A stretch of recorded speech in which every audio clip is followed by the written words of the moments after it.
તો સુરેન્દ્રનગરમાં ભારે વરસાદ બાદ રોગચાળાની દહેશત જોવા મળી રહી છે। શહેરના ગણપતિ ફાટસર વિસ્તારમાં 20થી વધુ ડેન્ગ્યુના કેસ નોંધાયા છે। ડેન્ગ્યુ ઉપરાંત મેલેરિયા, શરદી, તાવ, ઉધરસ જેવા રોગોએ પણ માથું ઉંચક્યું છે। સ્થાનિક લોકોએ તંત્રને જાણ કરી, પરંતુ તંત્ર દ્વારા દવા છંટકાવ તેમજ ફોગિંગની કામગીરી કરવામાં ન આવતા સ્થાનિક લોકોમાં રોષ જોવા મળ્યો।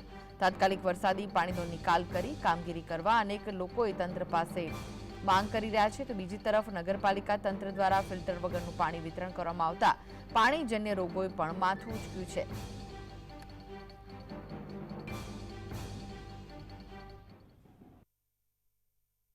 અમારા મા દીકરીનો બેને અઠવાડિયે 10 દિવસથી ડેન્ગ્યુ થઈ ગયું છે। મારે હાવ પણ ઘટી ગયા છે।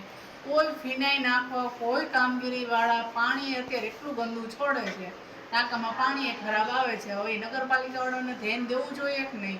ઘણી બધી વખત અમે કમ્પ્લેન કરી, તમે ફિનાઈ નાખવા આવો, તમે સાફ સફાઈ કરવા આવો, કોઈ કશું ધ્યાન દેતા નથી।